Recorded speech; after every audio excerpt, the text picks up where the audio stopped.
This is another viewer request from Denise, who purchased a PleasureWay Ascent recently and wanted to know about how I organize the kitchen drawers. The Ascent comes with 3 drawers and 1 cabinet door here.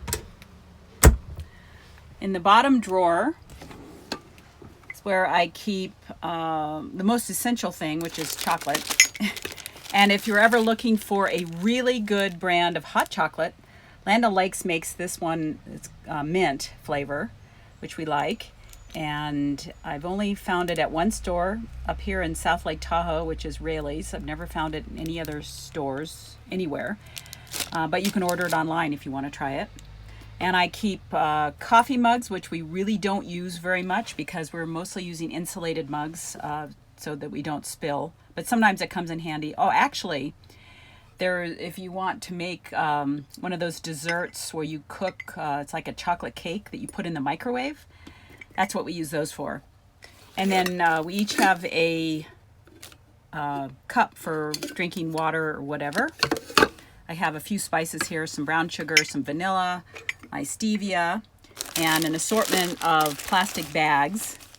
I also keep Scotch tape, which has come in really handy when you have, at campgrounds, when you have to fill out those forms, and sometimes they rip, or sometimes you have to stick them to your windshield or whatever, but that's come in handy several times. And I also keep a little container, an assortment of hooks and things, and some rubber bands, some Velcro type stuff.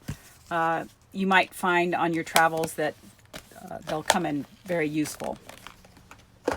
In the second drawer, I keep things like storage, some more storage bags, large ones, this saran wrap, aluminum foil, the trash bags, a few more spices. I have some flour, white sugar, which I haven't used yet, cinnamon, some smoked paprika, some kosher salt, a strainer that collapses for pasta and things. I purchased this funnel. I haven't used it yet, but you never know. And then more Velcro. This is the industrial strength Velcro. Also have a couple of bags of microwave popcorn. And speaking of trash bags, I want to show you something that has worked really well for trash. So the trash sits on the ledge of the top drawer, and it just clips right over the laminate there. And it is basically, it's these 2 pieces of plastic. The bag comes up through both, wrap it around through the top one, and then down, kind of sandwiched, so that it's sandwiched between the 2 layers of plastic. I have 2 of them because one of them sits in the bathroom and fits perfectly over the little ledge. So the trash can in the bathroom sits over this this kind of bar that's here. But what holds it in place, though, is the plastic container that is behind it. So without the plastic container locking it in, it will fall off. But that has worked out. And then the top drawer is where all of our utensils and cooking things are. Sorry, it's not much room in here. Obviously a can opener, cheese cutter, a ladle for soups and things like that. That's come in handy. Kitchen shears. I wouldn't go anywhere without some good quality kitchen shears. A setting for 4, although I think I've already lost a few utensils. I have 2 knives. I don't need both of these knives. One will probably stay home next time. A scraper for scraping out food before you clean your dishes so it doesn't go into your gray tank. Some matches, because sometimes I have a tough time getting the stove to start. And then your typical spatulas, short tongs, kitchen knife, a chef's knife, and a serrated knife, and another spatula. And then instead of a junk drawer, I have this junk tray. It's kind of a collect-all like we have at home. And a few things like a coffee scoop, can opener, which I've never used, a meat thermometer, which comes in really handy, I love having an instant read meat thermometer, and then some more just kind of catch-all things. And they fit in the tray, and then go in here. So that is the top drawer and the one that we get into most frequently. Now, Denise didn't ask about cooking pots and pans and things like that, but I might as well add that on. It's a good time to go over what has really worked well for me, and you might want to consider it. As I mentioned in another video, I removed the back of this cabinet here. There used to be a panel here, and I removed it so I could get a little bit more storage. And I'll show you everything that fits underneath the kitchen sink. So here it is. Here is my small 3-quart Instant Pot. I kept the styrofoam wrapping material that came with it so that I could stack things on top of this. I needed a flat surface for stacking. And then I have some pot holders to handle hot dishes. This is a non-stick cooking pan that I got at REI. I like it because the handle flips out of the way, and I can squeeze it in there right next to the plumbing of the sink.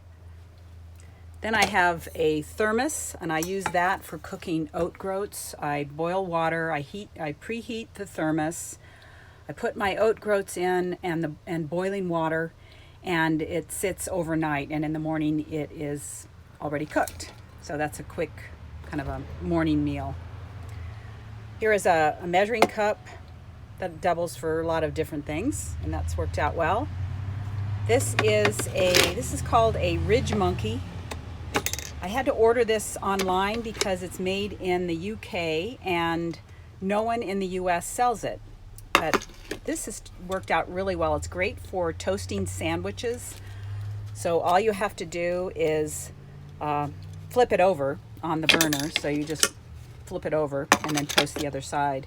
It's also really good for those hash browns that Costco sells, and where you pour the boiling water into this cardboard container and you rehydrate the potatoes, and then you put them on the skillet and brown them on this.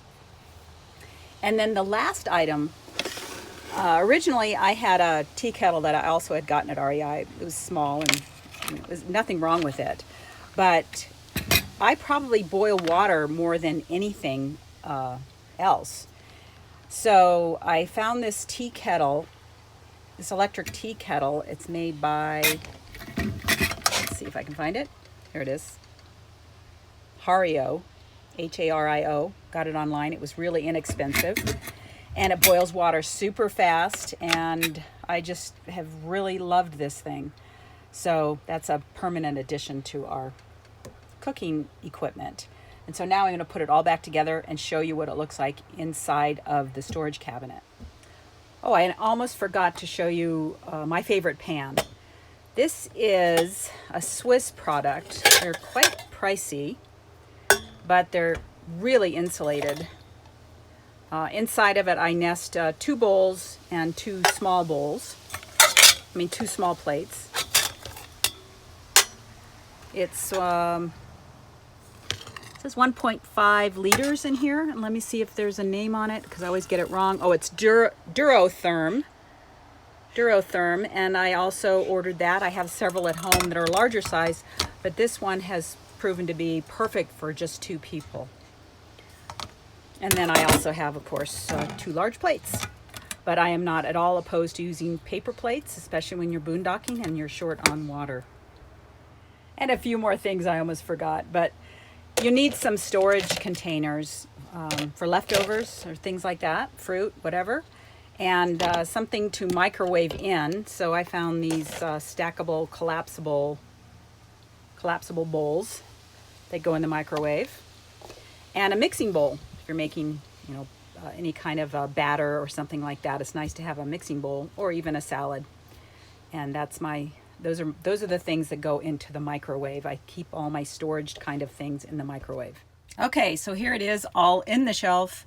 The Instant Pot at the bottom, the plates on top of that, my cooking pot. I got some nonstick cook spray, a salt and pepper over there. This is where the tea kettle goes.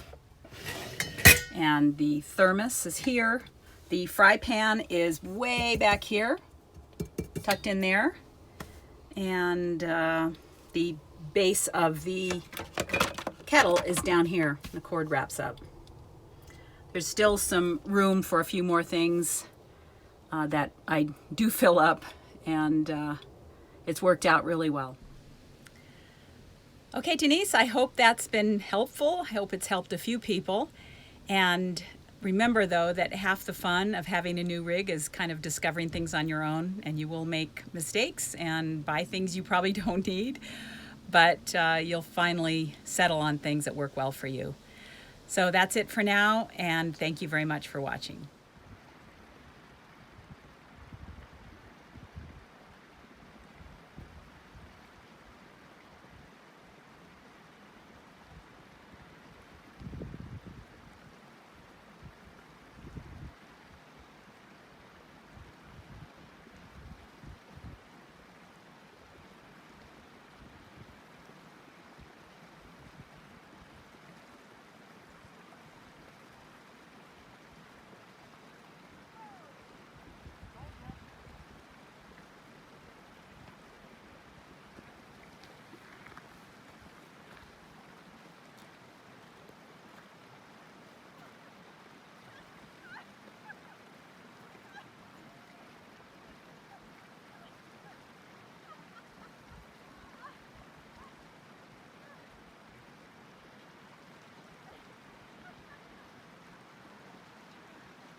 Impress their grandkids.